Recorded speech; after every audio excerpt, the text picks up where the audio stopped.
If you've learned a lot about leadership and making a movement, then let's watch a movement happen start to finish in under 3 minutes and dissect some lessons. First, of course, a leader needs the guts to stand alone and look ridiculous. But what he's doing is so simple, it's almost instructional. This is key. You must be easy to follow. Now here comes the first follower with a crucial role. He publicly shows everyone else how to follow. Notice how the leader embraces him as an equal. So it's not about the leader anymore, it's about them, plural. Notice how he's calling to his friends to join in. So it takes guts to be a first follower. You stand out and you brave ridicule yourself. Being a first follower is an underappreciated form of leadership. The first follower transforms a lone nut into a leader. If the leader is the flint, the first follower is the spark that really makes the fire. Now here's the second follower. This is a turning point. It's proof the first has done well. Now it's not a lone nut and it's not two nuts. 3 is a crowd and a crowd is news. A movement must be public. Make sure outsiders see more than just the leader. Everyone needs to see the followers because new followers emulate followers, not the leader. Now here come 2 more people, then 3 more immediately. Now we've got momentum. This is the tipping point and now we have a movement. As more people jump in, it's no longer risky. If they were on the fence before, there's no reason not to join in now. They won't stand out, they won't be ridiculed, and they will be part of the in crowd if they hurry. And over the next minute you'll see the rest who prefer to stay part of the crowd, because eventually they'd be ridiculed for not joining. And ladies and gentlemen, that is how a movement is made. So let's recap what we've learned. If you are a version of the shirtless dancing guy, all alone, remember the importance of nurturing your first few followers as equals, making everything clearly about the movement, not you. Be public, be easy to follow. But the biggest lesson here, did you catch it?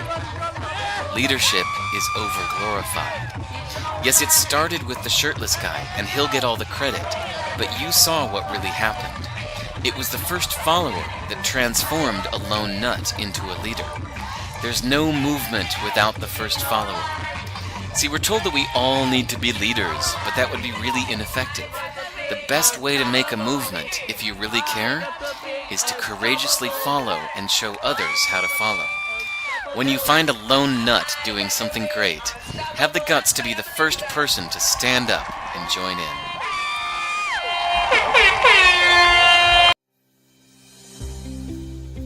Welcome.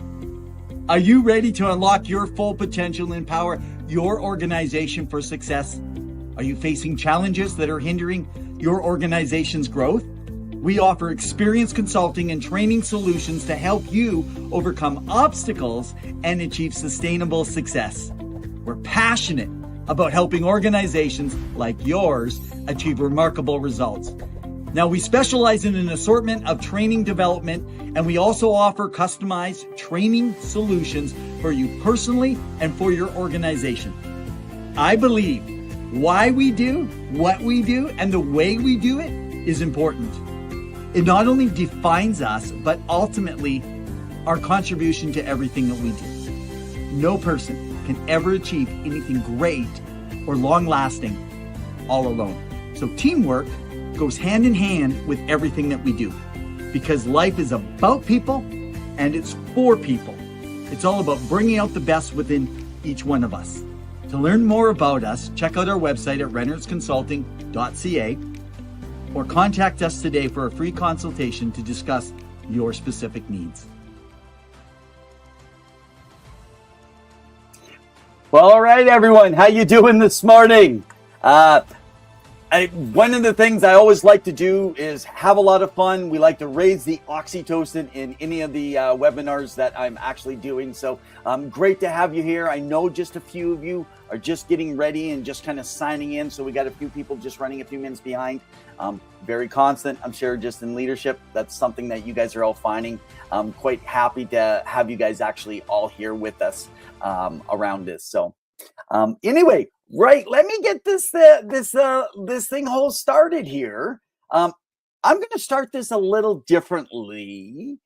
If I could walk into your workplace tomorrow morning, let's just say, and I could just quietly observe your team. That's the team that you're working with. I wouldn't need more than 10 minutes to tell you this.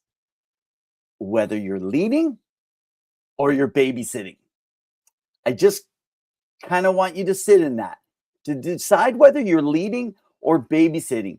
And if I could say this before we go into this, if you came for training and you want to rip apart the folks that you're leading right now, I get that you're frustrated. We can't change people, but we can change us.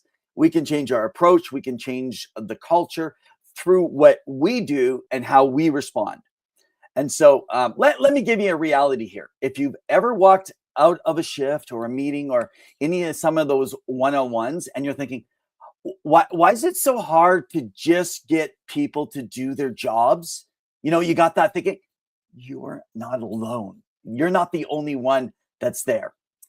Why don't I do this right now? Why don't I walk you guys through who I am? So first of all, I am Evan Rennertz. I am the founder of Rennertz Consulting and Training Center. I have been speaking and training since 1989. You can do the math, but working with a wide range of audiences or groups, from frontline teams to leadership groups, community organizations at all different levels. And over the years, I facilitated everything from small team sessions and staff development training to management meetings, board of directors meetings, being in conferences, community settings, working in nonprofits and speaking through there across Canada. A little bit of opportunity someplace in the States. I know some of you are joining with us, but I've delivered training basically now with my company, more than over 30 different topics. Currently, I have spoken on probably over 60, 70 different topics and different speeches over the years, but I have a strong focus on leadership development, especially around crisis prevention, a lot around complex behavioral needs, and really in building effective teams in the human services world. So I've actually had the opportunity with groups as small as 4 people, as large as audiences in the thousands. But I'll tell you one thing that I've learned, that it is important to adapt the message to meet people where they're at. And so my goal in everything is to really take this real world experiences that you guys are actually dealing with and make it practical and relatable and something that you can actually use right away across the disability, across child family services, social services, within mental health, the healthcare system. That is my goal with you guys here today. I've helped organizations go from chaos, from burnout, from constant crisis management, to working with them to do clear, accountable, strong cultures that actually work. What I'd like to do is I'd like to mention right up front here that when we're talking today's teaching, that I am not here to spam you.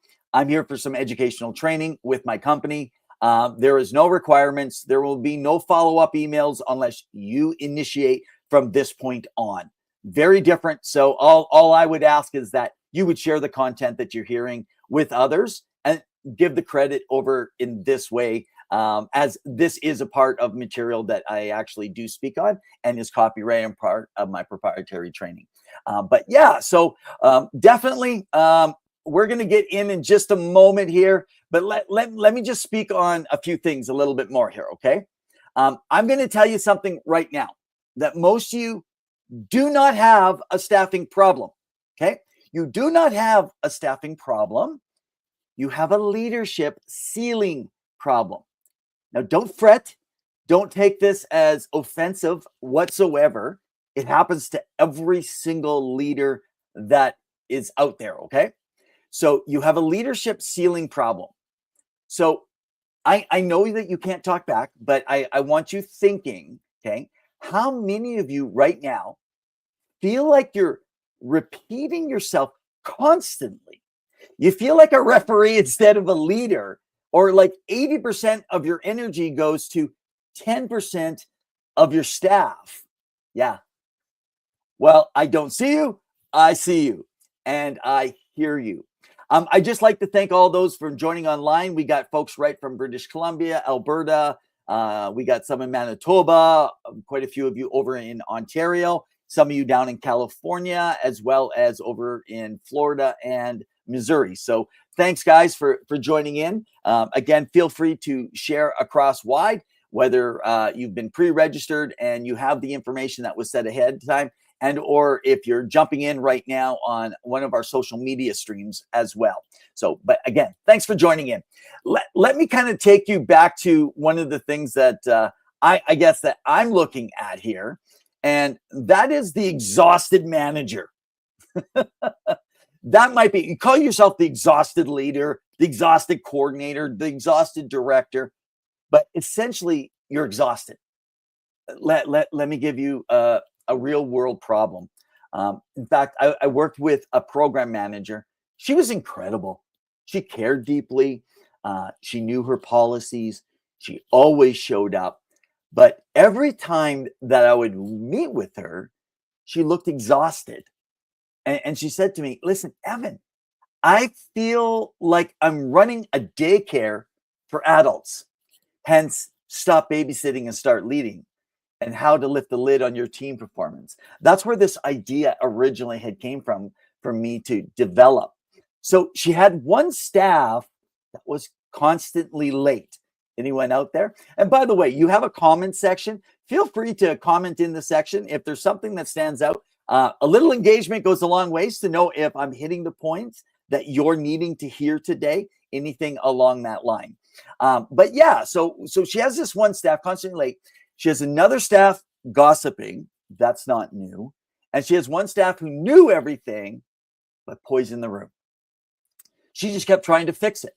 And this is what she did. She offered more reminders, more check-ins, and she gave more patience. We all know that you need the patience. And here is what I told her. You don't have a staffing issue. You have built a system that requires babysitting. You guys caught that? You require a system that requires babysitting in your company. So let's move over to the lid, because we're talking about lifting the lid on your team's performance, okay? That lid is locked tight and it's maxed out. If you think of a lid, the way people are trained within a lid.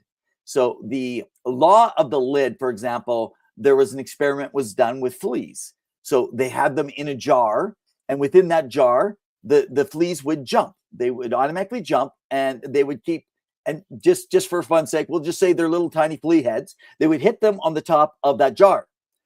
And so they kept that lid on for so long until the fleas didn't quite hit the lid. And then when they took the lid off, those fleas would not jump beyond where they thought the lid was. And so a lid is real. Every one of you deal with a lid. And as a leader, you are the ceiling. So if your leadership is on a level of 1 to 10, if you say you're a 5, feel free to just put in the comments even.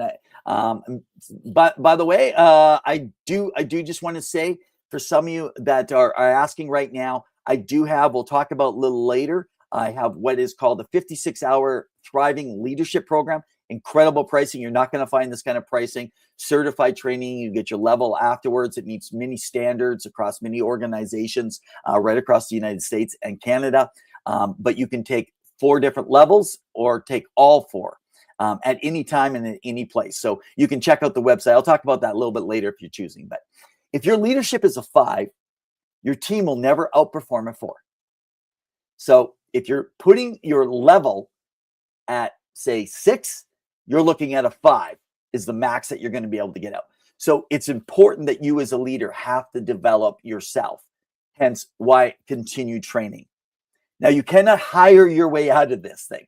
You can't just hire the next thing that's going to be the next greatest staff member, and because your level will actually influence the level of the lid within your entire team. Now, the cost of a low lid, let's talk about what it actually costs you. Number 1, your best people leave because they get tired of carrying everyone else. And that becomes quite the issue that you have to deal with, okay? The next thing is you become a compliance-driven leader. So when you're compliance-driven, What you're doing is you're checking boxes basically instead of actually, well, let's just say it, instead of changing lives. Third thing is culture cancer spreads negativity. And that negativity spreads faster than anything in any human service field that is out there. And if you don't deal with it, it will become your culture. And so that's where the lid actually begins to hit. Okay. Being nice is not leadership.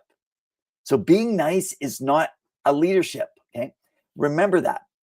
Sometimes being nice is actually being negligent. Some of you have asked that are able. So if you're not sure, just on the side, you see a comments box. You should be able to go into that comments box. And if you have any comments, and by the way, we are going to do a live Q&A. I will answer. Some of you have sent in some questions that I will answer at the end of our 1 hour webinar here today. Okay. So we're going to go 45 minutes approximately and then go into a Q&A. But if you have some comments, I may not answer them yet, but we will. But sometimes being nice is actually being negligent. Okay. Now, I also want you to think right now about the toxic high performer. This might throw a few of you now. The toxic high performer, when you think about who they are, you're like, they're a high performer. How could they be toxic? Well, let me just say, I had a team once. There was one staff who knew everything. I mean, they did. They knew the policies. They knew the procedures. And by the way, I've had more than one staff over the years that I've worked with and also consulted with companies having that one staff. But there's always one, if you know what I'm saying here. So they knew all the procedures. They knew all the regulations. They knew the language. But you know what they did? They rolled their eyes. They rolled their eyes in meetings. And they would undermine the leadership. And they would make new staff feel really stupid. Now, they were high performers. I want you guys to catch that. They were high performers. And leadership said, well, we can't lose them. They're too valuable. So be careful in your performance evals because we don't want to push them out per se because they're too valuable. And I said, you already are losing something because what's happening with the toxic high performer, you're losing your culture with those people. And so you need to make a move.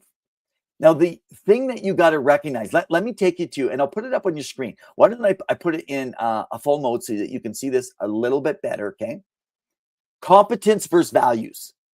I want you to think about this. Your competence versus values. I want you to picture this. Just even think of it as a grid. Maybe on the bottom, you could put your competence, from like 1 to 100. And on the side, you could put in your grid, you could put the values from, say, 1 to 100. Listen, you can train competence. You can. But you cannot train values. So you can train competence, but you cannot train the values for people.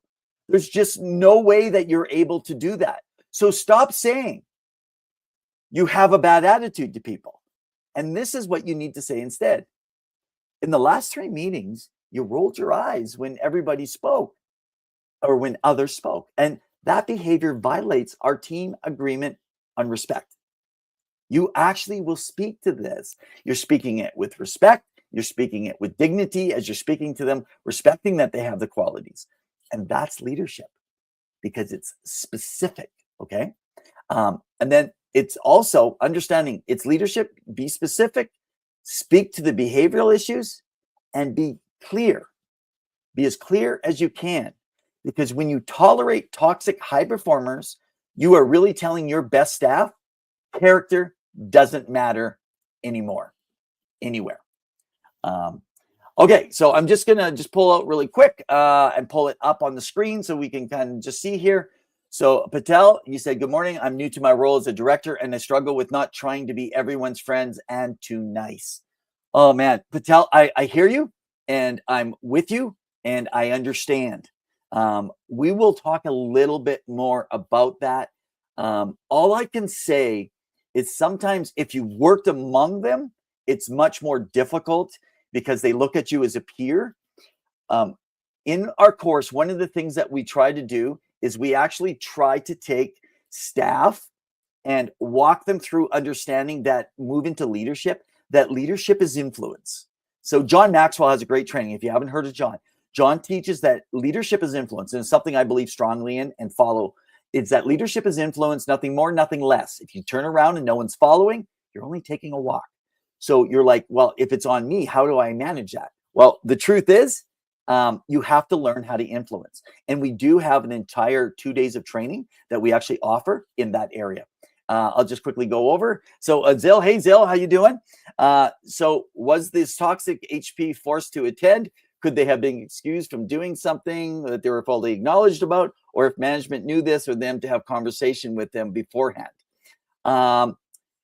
The high toxic person, they were not forced to attend. It was a part of.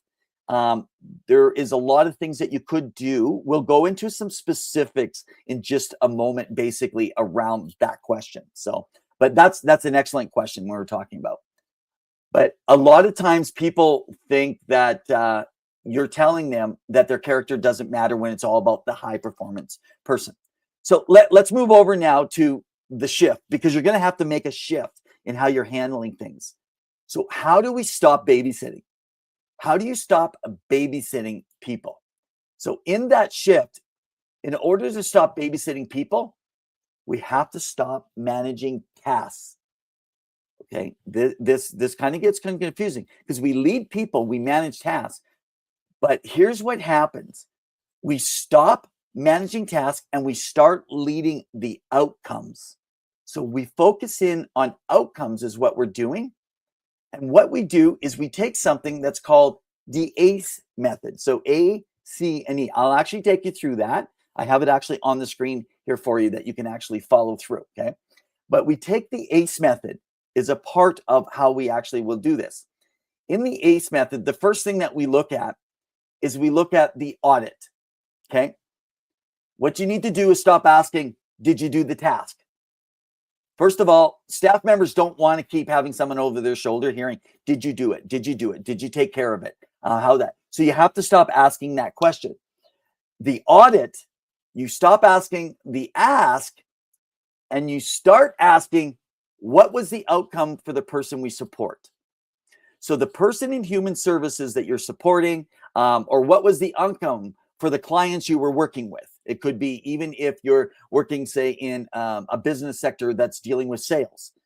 But what you need to do is get away from asking, did your staff do the task, to what was the outcome for the area they were actually supporting the people in that section. That's very important. So let me give you maybe a storyline that can help in your shift in thinking. I worked with this staff who did everything right. I mean, but the client themselves was still escalating daily. It was like causing them to go into crisis quite often. But the question is why? At my beginning, if you caught our opening video, why? I asked that why question constantly. Why? Because no one asked, is what we're doing actually working? That's what happened. No one actually asked, is what we're doing actually working? They just kept pressing it, okay? So understanding this, the shift in thinking, even though, okay, you work with the staff, they do everything right, but the client is still escalating, there's a reason why, and we have to say, is what they're doing working? Well, even though they're doing everything right, so there's something that we need to do, and that's where we move to the next section, which is called the C. And in the C, in the ACE method, what we end up doing is looking at the contract. And the contract, we say, expectations are invisible, but the agreements are ownership. So in a contract, let me just kind of work with you here. In a contract, I might say, okay, this is the expectation. And usually that's like abstract to some people. They hear it, but it's not tangible now for them, okay? But if we come to an agreement, which we can actually put into a contract, it can be a simple one, doesn't have to be, but an agreement brings ownership because the other half has to move in ownership as opposed to meeting the expectation. One's invisible, one's tangible. And so that's what ends up happening in a contract. So you actually have to ask yourself questions like, can we agree that safety is the priority? And so when you get that agreement, they say yes. So even when you put that contract together or you write up that form, or maybe it's a simple document, it could be done in an email, it could be done in a text. You could be asking yourself, does respect matter? Sometimes it doesn't, and other times it does. So does respect matter? We need to ask ourselves the question, do we see the same on that same path? And the other one, how about this? Are we in agreement that gossip undermines care? So the care for your staff, your clients, your customers, does gossip undermine the care? And are we in agreement with this? And if we're not, then we have to sit down and have a larger discussion. They say, yes, it does matter.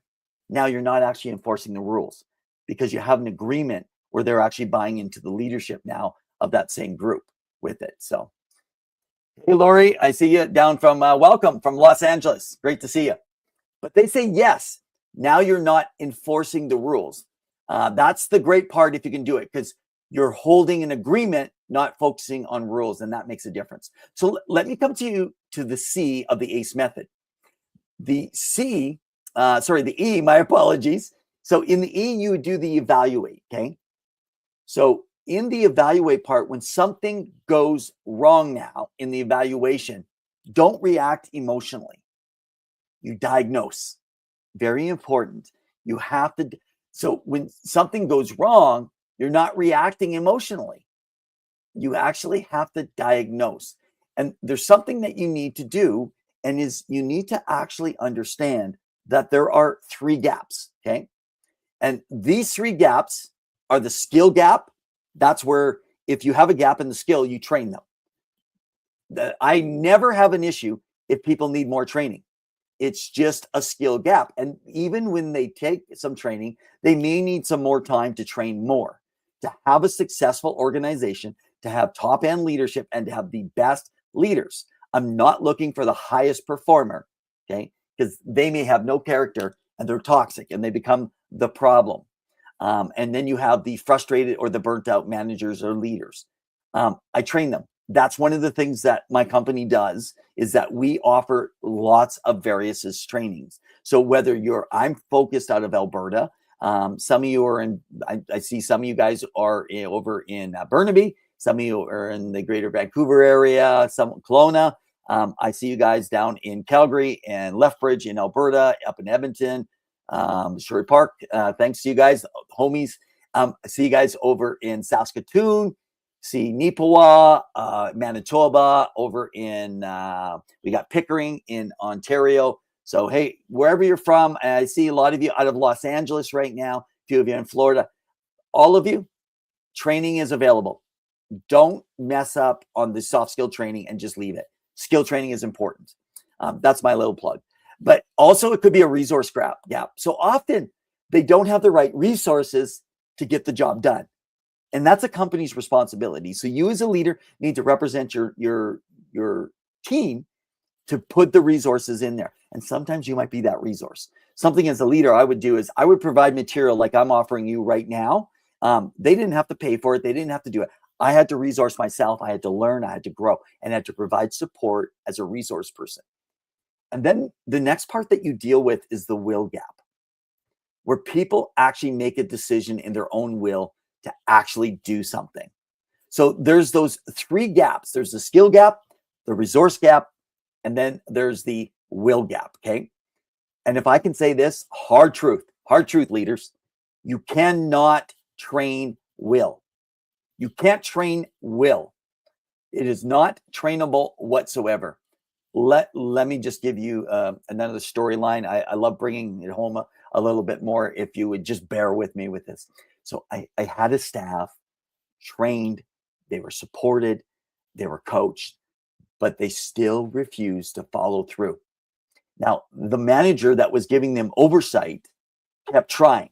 They kept trying, and they kept trying harder, spending more time. They were being nicer. And finally, I had to come in and I had to talk to that manager that was leading this person. And I said, listen, you're not actually helping them. You're enabling them. That's right. You're actually enabling that person. And the reason is because they don't have the will. They have to have the will. So that could be the gap that they're not able to follow through, that they're not able to complete the task. And that is the toxic person that you end up dealing with. That could be a high performer.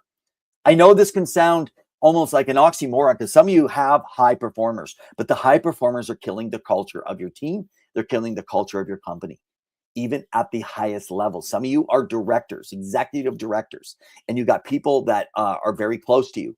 Patel, I saw what you were saying, is just saying in your new role as a director.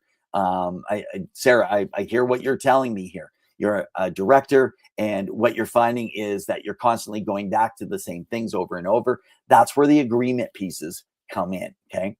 But let's just say this. They can be trained, supported, coached, but if they still refuse to follow through, you're not going to need to try harder. You're not going to try nicer. You're not helping them. You're just enabling them.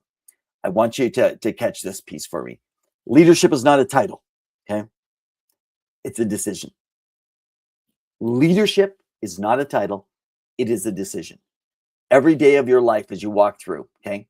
You're going to walk into the workplace, and in the workplace, you are either lifting the lid or you're holding it down, okay? Remember this. And here's the shift, by the way, I want you to leave with today. You are not responsible for fixing people. That's right. You're not responsible for fixing people. You are responsible for leading culture. I think one of the biggest mistakes that leaders make is they think that they need to fix the person. But what you need to do is you need to fix the culture, the environment around. And remember, you can only change yourself. So within the changing of yourself, you make the impact into your culture. I've gone in and worked with endless teams. And what we do is we go in and we build the new culture.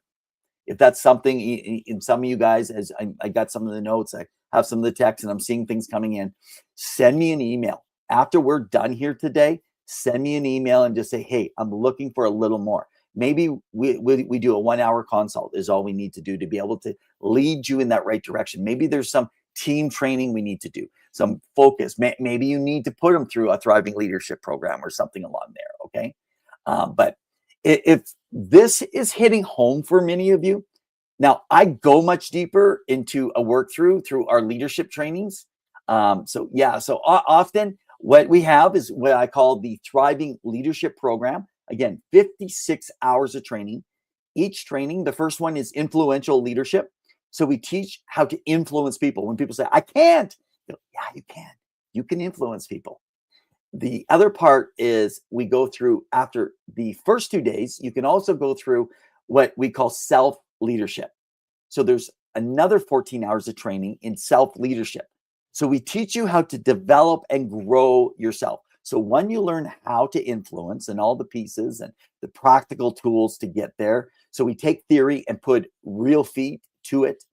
And then we take self-leadership and how to develop yourself. And then in the third grouping that you can also take a 14 hours of training, we have what we call empowering leadership.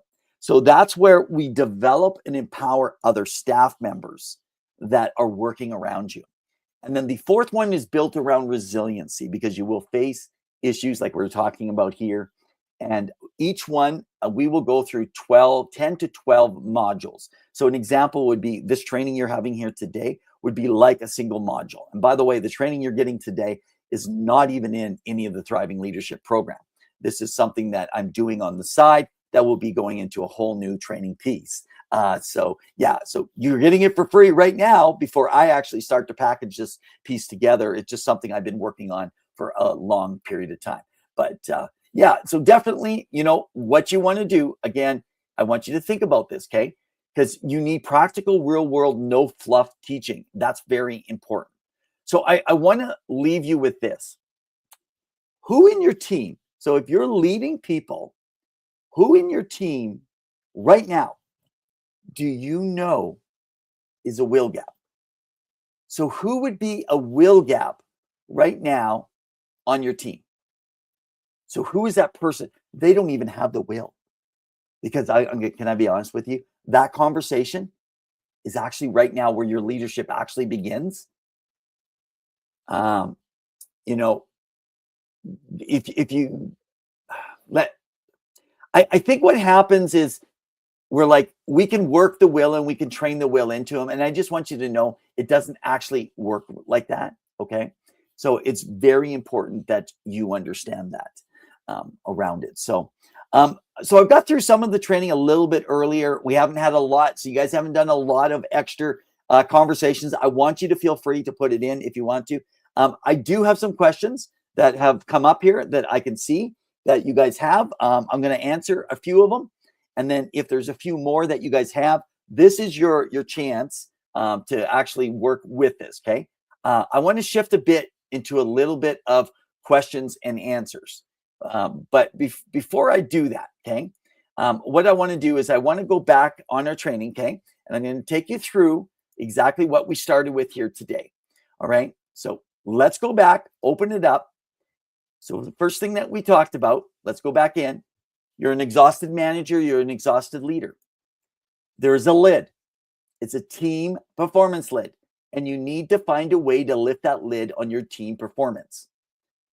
But the problem is you have toxic high performers. And those toxic high performers should not be allowed to continue to stay in that place. So a couple things to remember. There is a competence versus values. And you need to focus more on values than competence. A lot of times we don't move off on these leaders because they have high competence. But if they don't carry the values, they should not be in that place because they're hurting the culture. And so we talked in that you cannot train values. Values must be something that people adapt into. So you make a shift.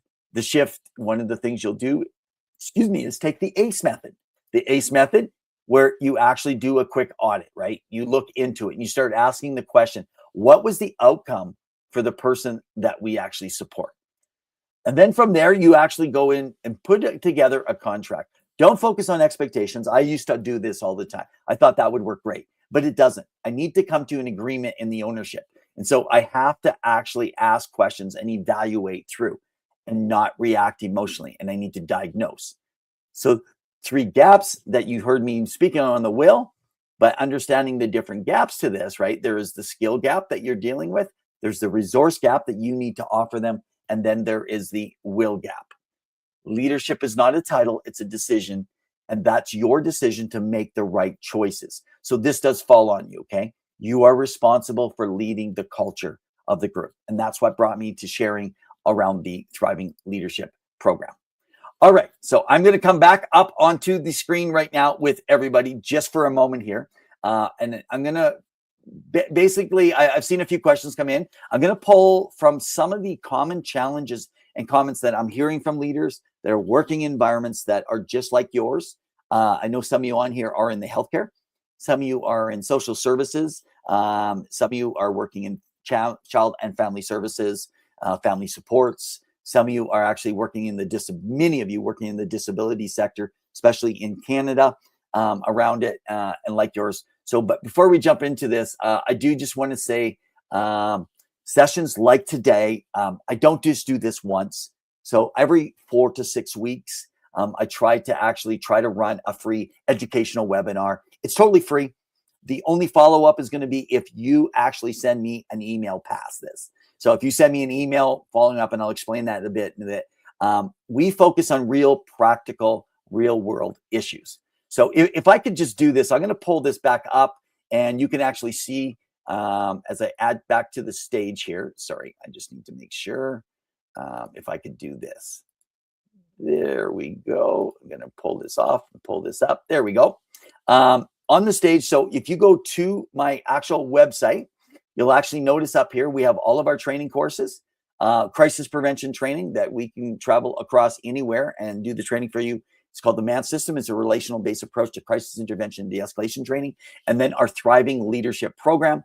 You will notice right in here, this is where you can sign up. I will keep them on the first and front page regularly. And I usually send them out. So if you want to be on the email list, you let me know. I don't add you, even for those of you that registered for today around it. And then we do have a blog section. So feel free to go into the blog section that I haven't been updated in the last few months, so I do apologize. I've been quite busy, heavily out there. So we talk about things around public speaking. I have courses around this, and during the public speaking, taking teams through leadership training, teaching, understanding FASD, could be professional workshops. Some of you do impact, talking about man system. So I have all these little teachings, and they're free. Absolutely take them, use them however it would work best. Even things like workplace equity, how it's your biggest competitive advantage for those of you that are directors that are out there. So just kind of recognizing some stuff around that. So, but yeah, let me bring things back on stage here. So you're all dealing with practical challenges you're facing right now. So that's why I have all those things that are out there on top of, and they do not cost you a single dime. And just to support you a little bit further, coming out of today, if anything you heard today connects with you, or even if you're thinking about developing your team further, I do want to expand a little bit something simple, okay? So when we're talking just kind of around here today, so just let me kind of pull up here. So I'll put it up on the bottom for you guys.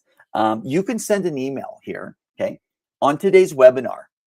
If you send to office@reynoldsconsultant.ca and you include hashtag stop babysitting. If you mess up the hashtag, it's okay.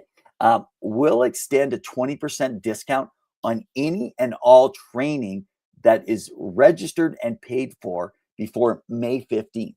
If you have a large company and you want to put everybody into that package, you can get a full 20% discount. If you just want to take a course for yourself, you can get a 20% discount. But instead of just signing to a page and doing it, I want to personalize this for you, because I believe leadership and development should be personalized. And so, yes, it does offer more work for me, but that's okay. I believe that it's important around this. So if I was to just kind of work through, let me throw this back up on the stage for you.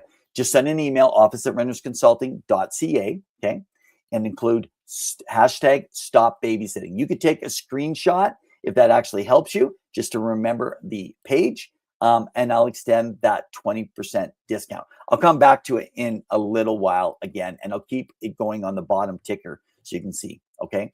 All right. And we'll apply anything that applies. If we have pre-scheduled training you want to sign up, or if you want to customize any of that, we can look and talk about booking. But there's no pressure. I just want to make that available if you want to take this further. All right. Let's get into your questions, because this is where we can really bring this into your world and kind of see what you're dealing with on day to day, okay? So what we're going to do is I'm just going to make sure I get all my information that you guys have sent in, pull everything into my notes. One thing I hate is to not have everything ready to go for you guys here. So my apology. All right. First question. This is what came to me. So this is from Sarah from Vancouver. She says, what if I know someone is a will gap, but I'm afraid of losing staff? So this might help for some of you that are in that position and you're afraid of losing the staff member, the will gap, okay? You know, that's probably one of the most common and I think the most honest questions leaders have. I'm just going to say this clearly. You're not protecting your team by keeping the wrong person. By keeping the wrong person, you're protecting the wrong person at the expense of your team. I'd rather have someone who's not, their will's not there. I'd rather them not be there with all their excellence of competence and have a team that works much better. You'll have better results, okay? Because you can develop some of the skills and get them to that place.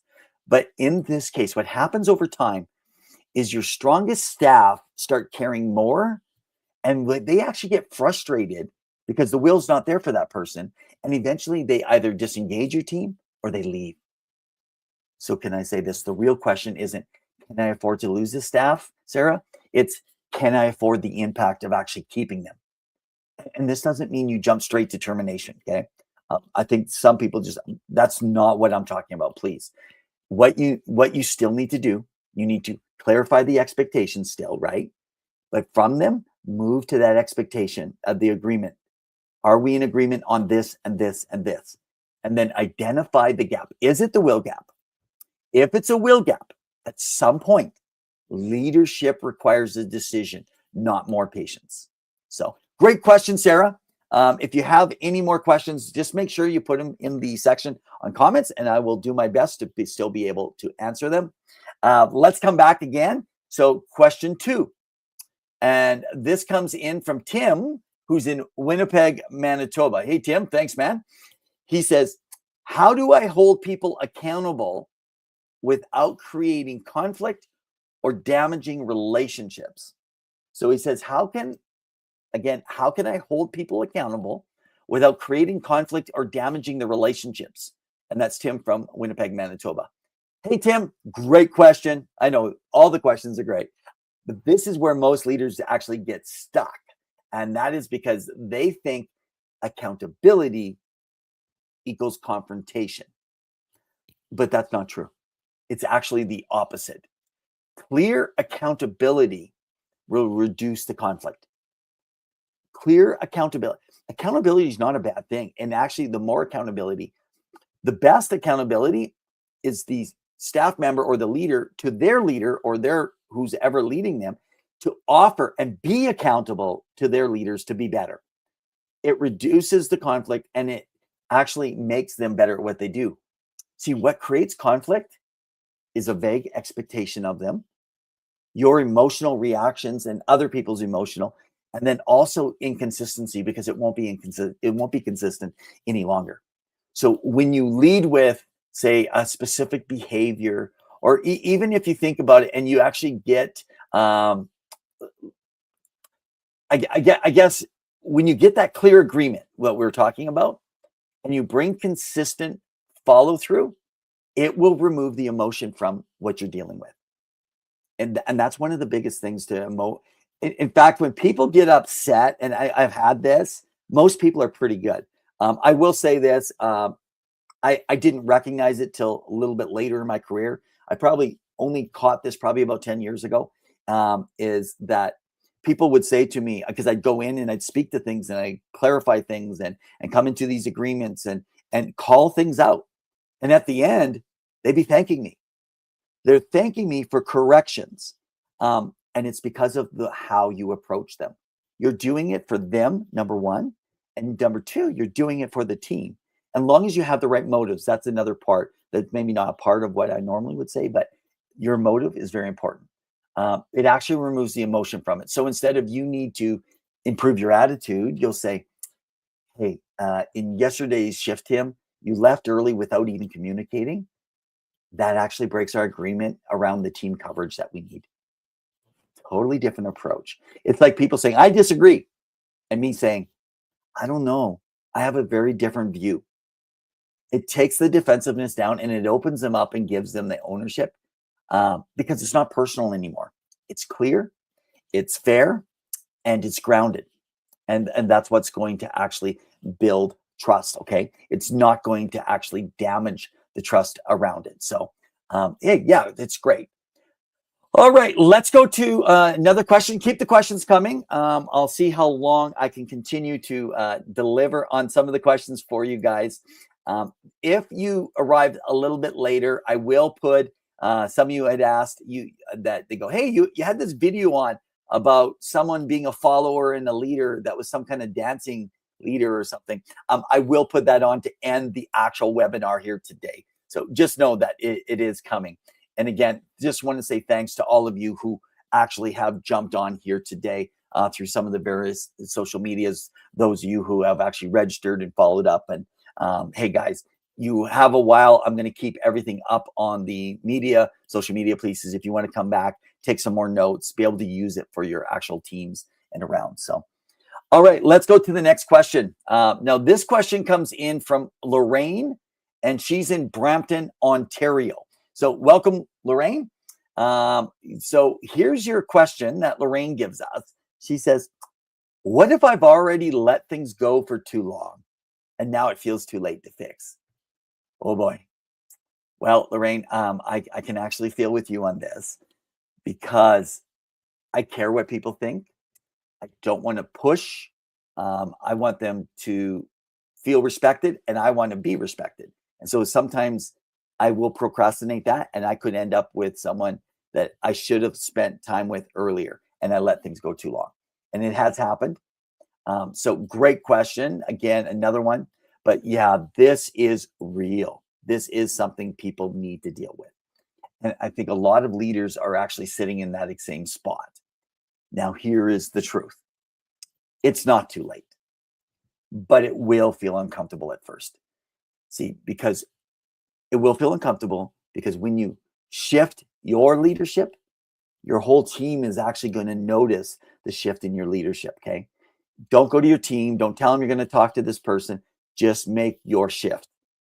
The team's going to notice and the dynamics will start to change amongst your team. Your team is going to have buy-in though, because they have ownership and they're the ones actually doing the leading and you're helping facilitate that leadership. And when I say leadership, they may not be an official leader, but they carry influence. And so therefore they are still leaders. And yes, some people are going to push back. Pushback is normal. That's always normal. But what matters is how you actually step back in, okay? So how you go back in to something that you have not fixed, Lorraine, you don't come in and you don't say, everything we've been doing is wrong, folks. We don't approach that way. What we'll do is you'll come in and you'll say, so what we're going to do is we're resetting how we're kind of operating moving forward. That's just something right now that I'm actually moving in the process with the team right now, that I don't want to say everything that we're doing is wrong. In fact, a lot of it isn't, but there are some things that are not working. And I've had to go back and explore through that. So now I'm going to approach it and say, we're doing some resetting with the growth we're going through and the things that are happening. And we're going to reset how we operate moving forward. It's much better because then you're going to be able to clarify the expectations out there. You're going to be able to create the agreements. You're going to be able to follow through consistently. And what's going to happen over time. The right people are going to lean in. The wrong behaviors will surface quickly. They will. And that's actually a good thing because now you are leading with clarity and you're not reacting to chaos. Very important around that. So coming back, I would say this.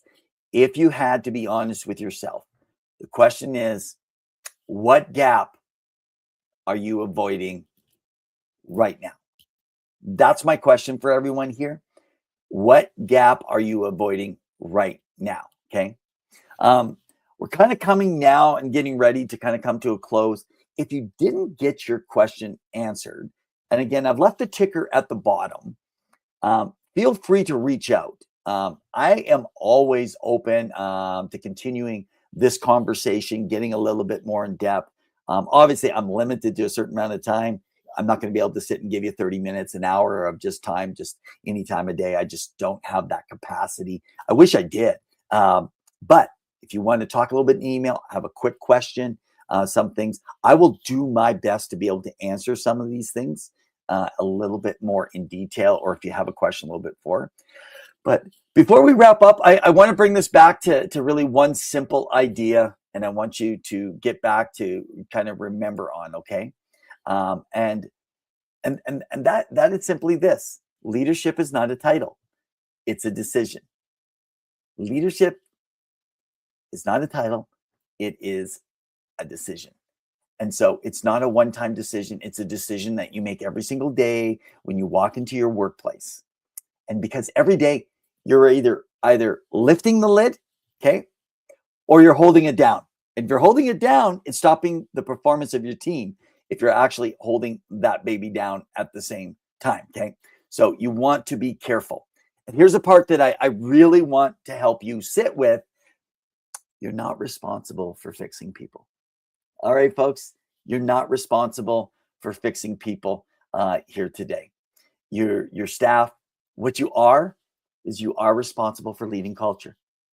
You're the one to lead culture.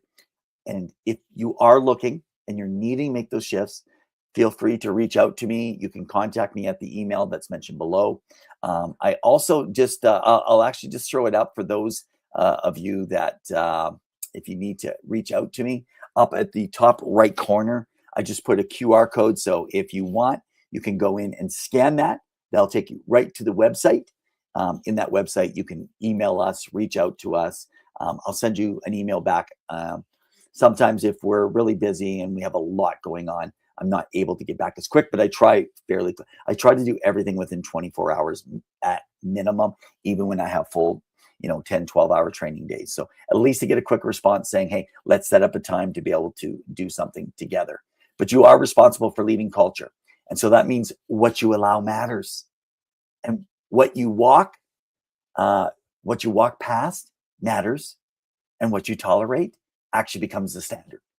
So I'll say that again. What you allow matters, what you walk past matters, but what you tolerate actually becomes the standard. So as you're thinking about everything, I want you thinking about one thing.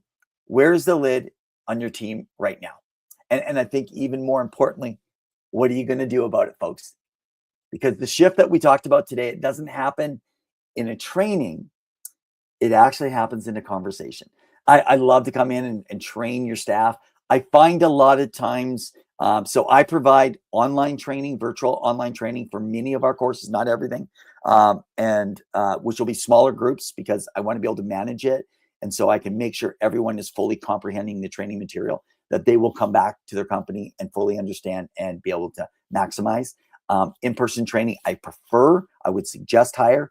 I do offer better discounts where it's a little bit at my cost to actually come for in-person.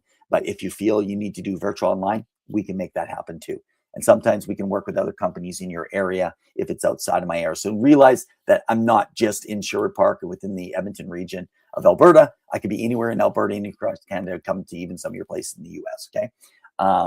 But just know that it doesn't happen in a train. It happens in a conversation, and it happens in a decision that the person has to make. And it happens the moment you stop avoiding what you already know, okay? If today is connected with you around some of the stuff that we're talking about, and by the way, I'm just going to show a little poll here, okay? Where do you think your biggest challenge is right now? Is it staff accountability? Is it team culture? Is it one or two just difficult staff, you think? By the way, some of these are answered in our Thriving Leadership program in one of the modules.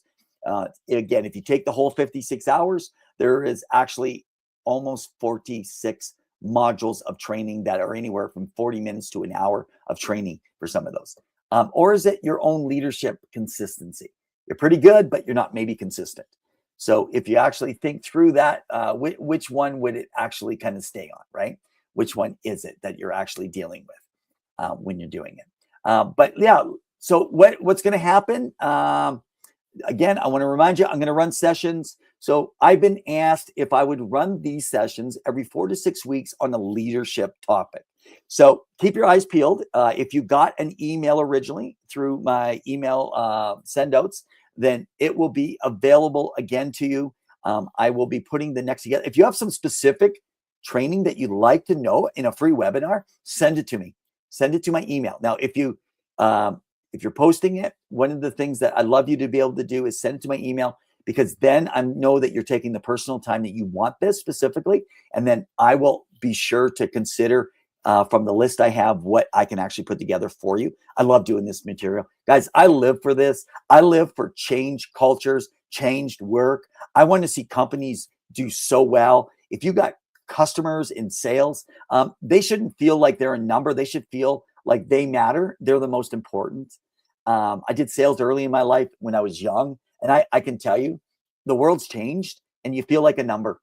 For those of you who work in human services, the people that you support, the marginalized, the vulnerable, they matter, and that's why we're here.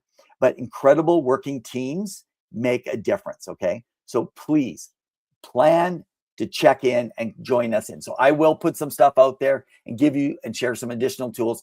Also check out our blogs, or even send and ask for those things. So if you want to take it further with your team. And so again, I'm just going to pull back just to remember, I'm going to add it back to the stage here.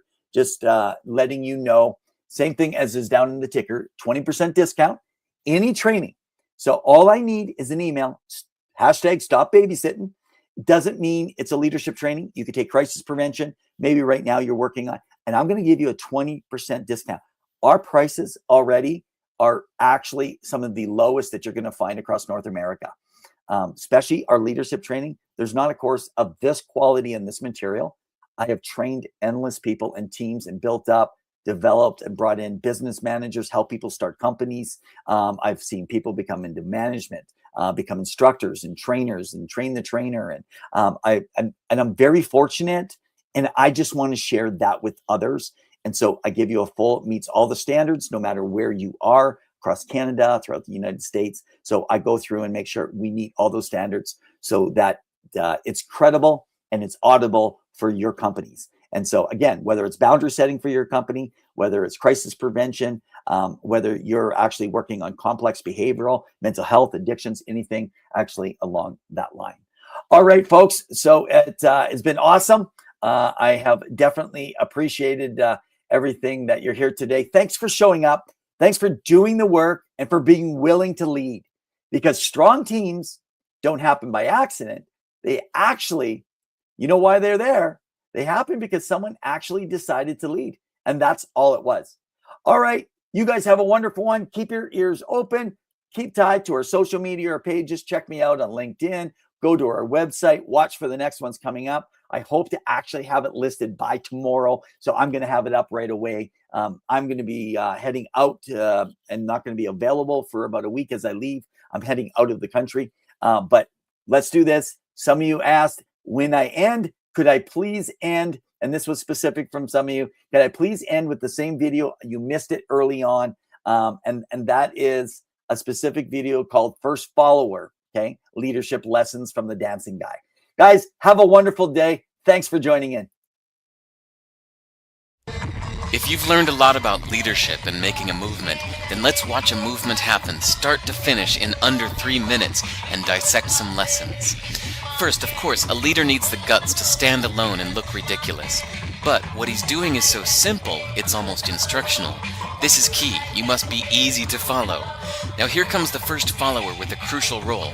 He publicly shows everyone else how to follow. Notice how the leader embraces him as an equal. So it's not about the leader anymore. It's about them, plural. Notice how he's calling to his friends to join in. So it takes guts to be a first follower. You stand out and you brave ridicule yourself. Being a first follower is an underappreciated form of leadership. The first follower transforms a lone nut into a leader. If the leader is the flint, the first follower is the spark that really makes the fire. Now here's the second follower. This is a turning point. It's proof the first has done well. Now it's not a lone nut and it's not two nuts. 3 is a crowd and a crowd is news. A movement must be public. Make sure outsiders see more than just the leader. Everyone needs to see the followers because new followers emulate followers, not the leader. Now here come 2 more people, then 3 more immediately. Now we've got momentum. This is the tipping point, and now we have a movement. As more people jump in, it's no longer risky. If they were on the fence before, there's no reason not to join in now. They won't stand out, they won't be ridiculed, and they will be part of the in crowd if they hurry. And over the next minute, you'll see the rest who prefer to stay part of the crowd, because eventually they'd be ridiculed for not joining. And ladies and gentlemen, that is how a movement is made. So let's recap what we've learned. If you are a version of the shirtless dancing guy, all alone, remember the importance of nurturing your first few followers as equals, making everything clearly about the movement, not you. Be public, be easy to follow. But the biggest lesson here, did you catch it? Leadership is over-glorified. Yes, it started with the shirtless guy, and he'll get all the credit, but you saw what really happened. It was the first follower that transformed a lone nut into a leader. There's no movement without the first follower. See, we're told that we all need to be leaders, but that would be really ineffective. The best way to make a movement, if you really care, is to courageously follow and show others how to follow. When you find a lone nut doing something great, have the guts to be the first person to stand up and join in. Welcome. Are you ready to unlock your full potential and empower your organization for success? Are you facing challenges that are hindering your organization's growth? We offer experience consulting and training solutions to help you overcome obstacles and achieve sustainable success.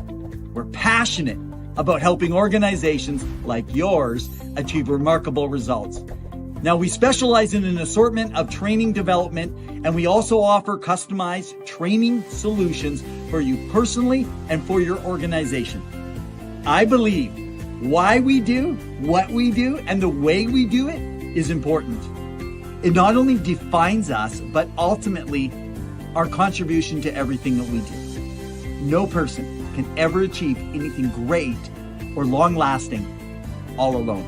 So teamwork goes hand in hand with everything that we do, because life is about people and it's for people.